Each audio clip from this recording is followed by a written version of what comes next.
and I think I've just set a record for the shortest time I've ever spoken about spreadsheets, because I really want to talk about Google Classroom. Cindy, do you have your classes set up already with Google Classroom? I have all my classes set up. I don't have, unfortunately, I can't set my students' passwords because they come from all different classrooms. So I do not yet have a whole class that has their passwords in. But I do have the classroom set up, and several of the teachers in our building are already using them quite a bit. Excellent. Okay. What you can do in your classroom, so I've already got this class set up. So I can go into this class, and I'll get 3 options here. Sorry. No problem. I've got Stream, I've got Students, and I've got About. If I click on Students, I can actually invite students directly to my classroom. And I've done that. They're all invited. So what they're going to do is when they get their passwords, right, they're going to be able to log into their Gmail and see an invitation and click on it and then join the classroom. Right. So right now, under students, you have a whole list of student accounts, and what you see here is this word, invited, because they have not yet confirmed. Once they confirm, they show up like this, and they're actually confirmed, they're in, and if you want to send them an email directly, you can click on the little envelope from the students page and you can email a student individually. When we go over to Stream, you can share things with your class. So I can actually click on this and I can say, this is a new announcement. Hey class, check out this fantastic lesson. And I can share this to more than one class. So right here I've got the class that I'm currently in. But if I want to share this to all of my classes, I can select 2 classes, and then I can attach things. So I can upload a file from my computer, but if you're like me, you probably have very little actually stored on your computer because you use Google Drive. So I can click on this to choose something from Google Drive. I can click here to add a YouTube video. So I can do a video search, and I can comb through the YouTube videos for something good, which is something in the past I have spent so many hours doing, it almost makes me sick to think about it, because I didn't know that I can do this. I can enter or paste a link. I could paste in the link to that form that I had, but one of the things that I really like is with Learning Bird, if I go into the app, and actually I'm going to open up a tab that I had open before. In Google Chrome, if you click on the settings and you go to recent tabs, you can actually see tabs that you've closed. So this is going to be, you know what, I wanted to go and I want to share this lesson on Pascal's triangle. So I can open up this lesson. I can copy this link address, and then I can go right into this announcement and I can paste this link. And I can post this to my class. And this will actually give the students the link straight to that lesson in Learning Bird. And when they click on it, it'll take them, it'll open up Learning Bird, it'll ask them to sign in, and once they're signed in, it'll take them directly to that lesson, but it will also suggest lessons that they might find helpful on the same topic. So student A will get suggested lessons based on what student A learns well from, and student C may get different suggestions because student C likes to learn from different teachers or has rated different lessons. So I really like the announcements feature for that because I can put links straight into Learning Bird. And the same thing with assignments.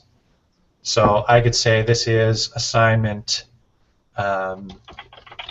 Learning Bird lesson, and I can give a description, watch the video, then we'll talk in class tomorrow. I can attach a link. So I can do that straight to Learning Bird, or I can put in a Google Doc. So I could say this is actually today's agenda, and I'll say review the agenda and update it according to your preferences. It would help if I actually spelled things properly.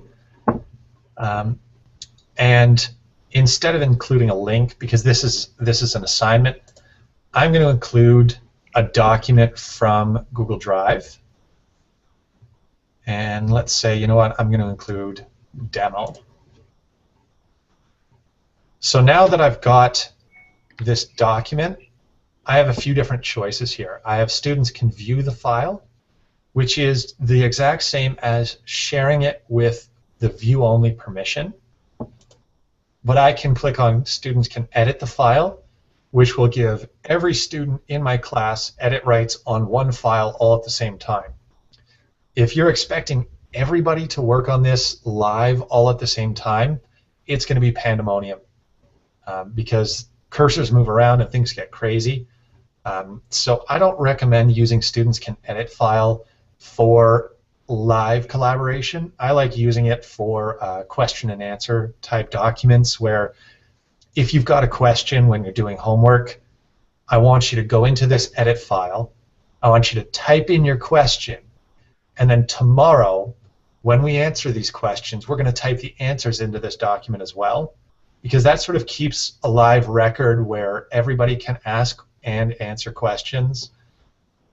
So if they've worked on the homework and they've forgotten a question, that's not an issue because they've put it into that document right when they had the question.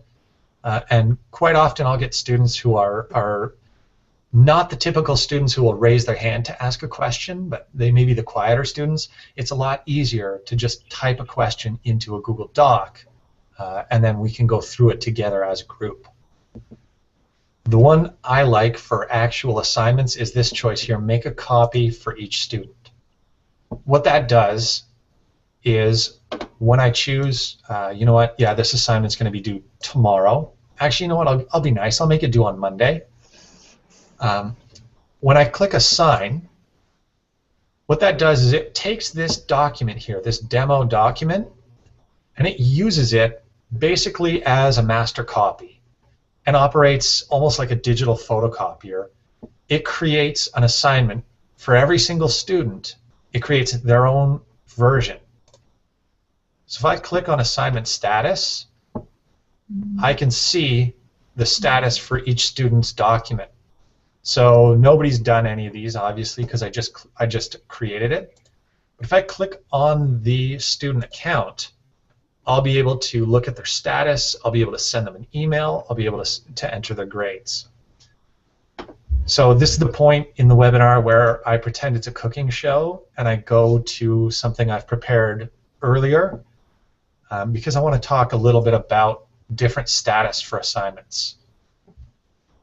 So when I've created an assignment, this is an assignment I set up. It's due tomorrow. You can see the due date up here. And then I've got different statuses. So student B and student C have not done their assignment yet. So I can add a comment. I can say, hey, it's due tomorrow. How's it going? I can actually ask them to tell me how they're doing, and it's going to send them a little notification in Classroom that I've commented on it. I also have students who have submitted. So here it says done. I can open up their document and I can see their submission history. So I can see, oh, October 7th at 3:21 p.m. student D submitted this assignment. I kind of like to see the submission history, and it shows me right here when it was submitted, because if I see a student submitting an assignment at 10 or 11 at night, that's kind of a clue to me that maybe I should get in touch with the parents and find out, you know, does this student do a lot of extracurricular stuff, and maybe I need to be a little more proactive on giving them some extra time? Or are they vicious procrastinators and I should be breaking assignments into smaller pieces for them? It really lets me understand the student more, and to differentiate for them. So I can see that's 321. They submitted this assignment. I can click on the link, and that will open their assignment. And I can do things like look at it, and I can say, you know what? This paragraph should be indented. So I can highlight this paragraph, and I can insert a comment, and I can say, don't forget to indent paragraphs. That's actually going to be a comment on their assignment. And the reason I would do this is because I can actually do things. I can give this a student, say I'll give this student, you know what, I'll give the student a 65. And I can actually return that assignment. So I can check on that, and I can say, you know what, I'm going to return this. So make those changes and resubmit for a higher mark. I love being able to return documents with comments for students so that they can make those changes and then resubmit it, because I really hate this. The whole 65 out of 100 and there's nothing you can do about it bothers me.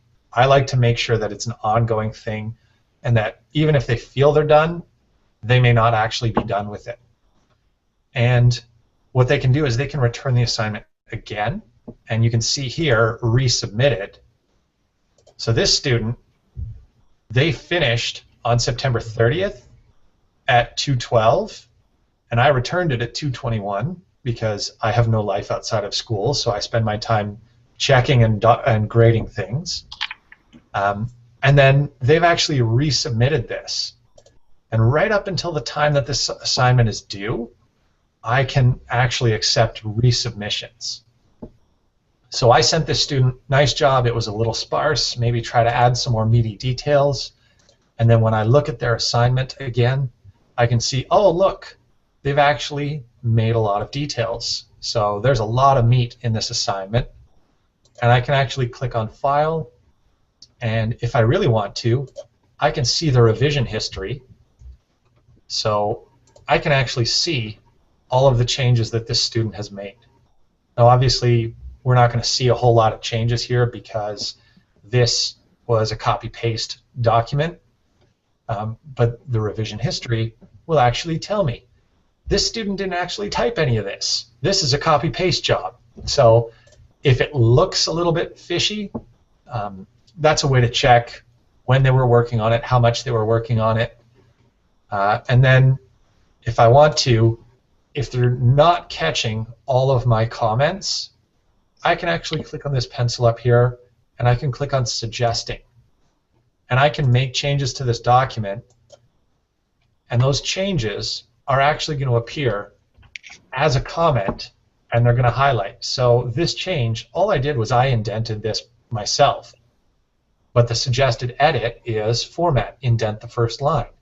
Student A, when they look at this, they're going to see that this text has been suggested to be changed, and they can approve that change or reject that change. So if I want to give the student a little bit more of an idea of what they should be doing, I can use suggested edits instead of comments. So maybe I'll suggest the edit for the first one, and then I will actually comment on the next one. This should be indented too. This way, they can't just click the check mark for everything I've suggested. They can click the check mark for the first one, but then they've got to think about it and incorporate the suggestion on the next time that error occurs. So they've got an example of what it should look like, and then they've got an indication of where this should occur other places.